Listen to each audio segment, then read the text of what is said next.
बाबा साहब डॉक्टर अंबेडकर के जीवन संघर्ष से प्रेरणा लेकर तो मैंने अपनी पूरी जिंदगी इस देश के दबे कुचले लोगों के लिए समर्पित की है। मैंने ये फैसला लिया कि मुझे ना कोई शादी करनी है, ना कोई परिवार बनाना है। मेरा पूरे देश के अंदर जो दबे कुचले लोग हैं वो मेरा अपना परिवार है।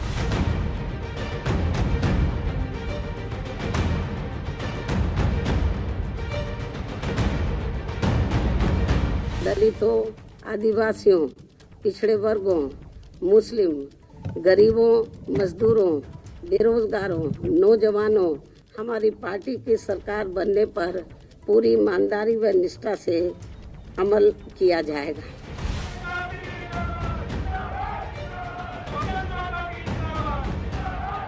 पंद्रह जनवरी को मायावती ने ये बातें अपने जन्मदिन पर कही। इन बातों की जड़ में पिछड़े और अगड़े के बीच सेतु बनने वाली उनकी सोच नजर आई। हालांकि ये उनकी राजनीति से बहुत अलग है, जिस पर चलकर मायावती 4 बार यूपी की मुख्यमंत्री बनी। देश के करोड़ों दलित आज भी जिन बहन जी को अपना नेता मानते हैं, उन्हीं मायावती को जानने के लिए हमें 1977 के उस दौर में लौटना होगा जब वो दिल्ली के जे कॉलोनी में इंद्रपुरी में पढ़ाती थीं और साथ में सिविल सेवा की तैयारी करती थीं। 1977 में एक सार्वजनिक कार्यक्रम में वह राजनीति के धुरंधर नेता राजनारायण से भिड़ गईं। ये वही राजनारायण थे जिन्होंने तत्कालीन प्रधानमंत्री इंदिरा गांधी को रायबरेली से चुनाव हराया था। ये घटना हर जगह चर्चा का विषय बनी। ये खबर कांसीराम तक कैसे नहीं पहुंचती। मायावती की बायोग्राफी में अजय बोस लिखते हैं, कांशीराम एक दिन मायावती के घर पहुंचे। सिविल सेवा की तैयारी कर रही मायावती से उन्होंने कहा कि मैं तुम्हें ऐसा नेता बना दूंगा कि एक नहीं बल्कि कई IAS अफसर कतार लगाकर तुम्हारे आदेश को मानेंगे। यहीं से मायावती के भविष्य ने करवट ली। अपने 3 दशक से ज्यादा के राजनीतिक करियर में मायावती 4 बार लोकसभा सांसद बनी और 4 बार ऐसे मौके आए जब उन्होंने उत्तर प्रदेश की कमान भी संभाली।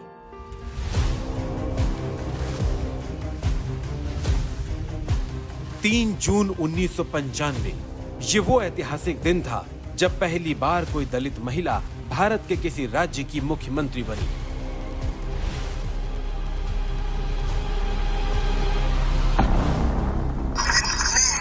मायावती सत्य निष्ठा से प्रतिज्ञा करती हूँ कि मैं विधि द्वारा स्थापित भारत के संविधान के प्रति सच्ची श्रद्धा और निष्ठा रखूंगी। आप लोगों के दिल और दिमाग में जो भ्रम है मैं उसको दूर करना चाहती हूँ। जब तक मैंने उत्तर प्रदेश में मुख्यमंत्री पद का भार नहीं संभाला था तो उस समय मैं केवल मेरे ऊपर जो जिम्मेवारी थी बहुजन समाज की थी। लेकिन जब मैं उत्तर प्रदेश की मुख्यमंत्री बन गई और ये पद मैंने संभाला तो अब मेरे ऊपर जिम्मेवारी बहुजन समाज की नहीं तो सर्व समाज की है।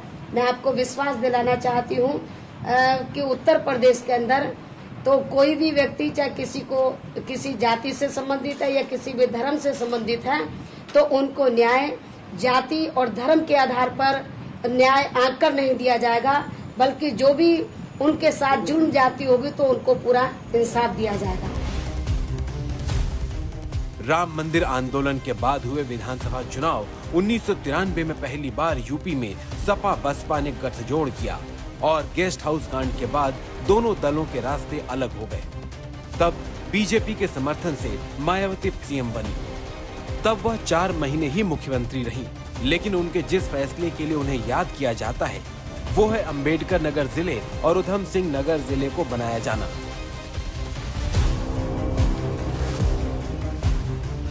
उन्नीस में बतौर मुख्यमंत्री दूसरे कार्यकाल में माया सरकार ने भूमिहीनों को ग्राम सभा में जमीनें दी। इस कार्यकाल में भी मायावती ने जिलों को बनाने का सिलसिला जारी रखा। गाजियाबाद से अलग करके गौतम बुद्ध नगर जिला और प्रयागराज से अलग करके कौशाम्बी जिला बनाया गया। मुरादाबाद से अलग करके ज्योतिबा फूले नगर बनाया गया।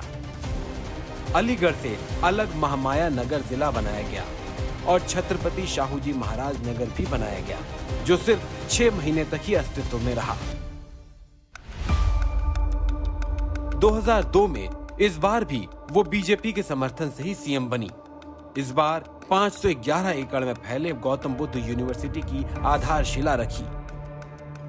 हालांकि इसी कार्यकाल में उनके बीजेपी से रिश्ते ऐसे उलझे कि उन्होंने तय किया कि अब दोबारा पार्टी के साथ वो कभी भी सरकार नहीं बनाएंगे।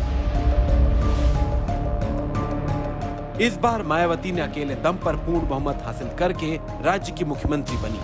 पार्टी ने इस चुनाव में पहली बार अपनी रणनीति बदली। ब्राह्मणों को साथ लाने के लिए कई नारे दिए गए। हाथी नहीं गणेश है, ब्रह्मा विष्णु महेश है। ब्राह्मण शंख बजाएगा, हाथी बढ़ता जाएगा। हाथी नहीं गणेश है, ब्रह्मा विष्णु महेश है। हाथी नहीं गणेश है, ब्रह्मा विष्णु महेश है। हाथी नहीं गणेश है। ब्राह्मण शंख बजाएगा, हाथी लखनऊ जाएगा। ब्राह्मण शंख बजाएगा।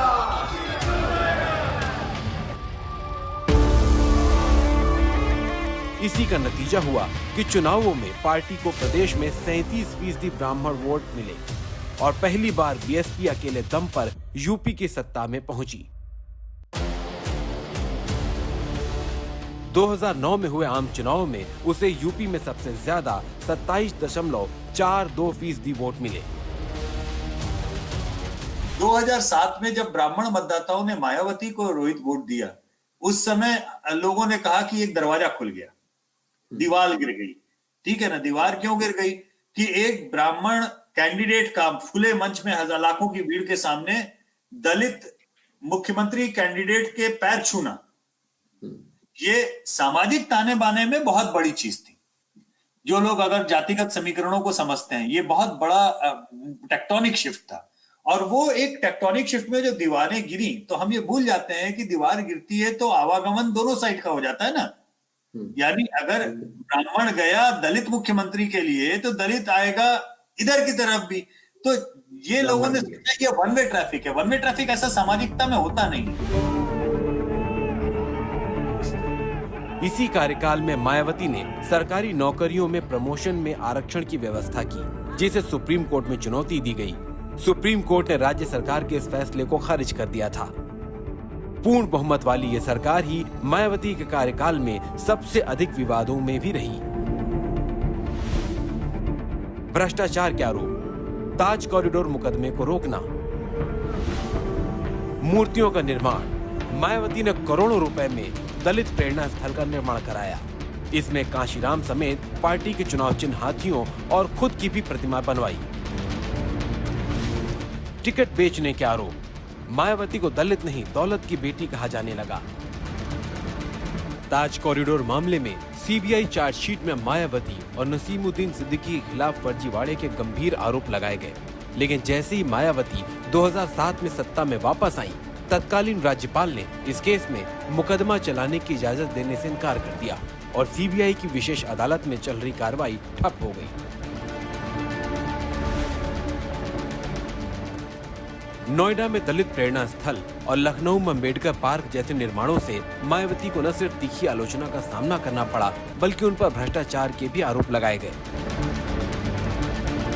सबसे ज्यादा सवाल उठे बाबा साहब अम्बेडकर और कांशीराम जैसे नेताओं की मूर्तियों के साथ उनका खुद की मूर्तियों को लगवाना।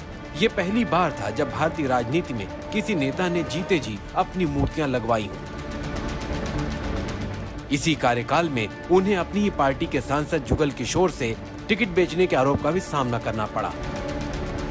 आज मानवर कांशीराम साहब के मिशन को मायावती जी बेच रही हैं। हर कोर्ट पे वसूली कर रही हैं। आरक्षित सीट पर, विधानसभा की आरक्षित सीट पर 50 लाख और जनरल सीट पर 1 करोड़ से 1.5 करोड़ 2 करोड़ लिए जा रहे हैं।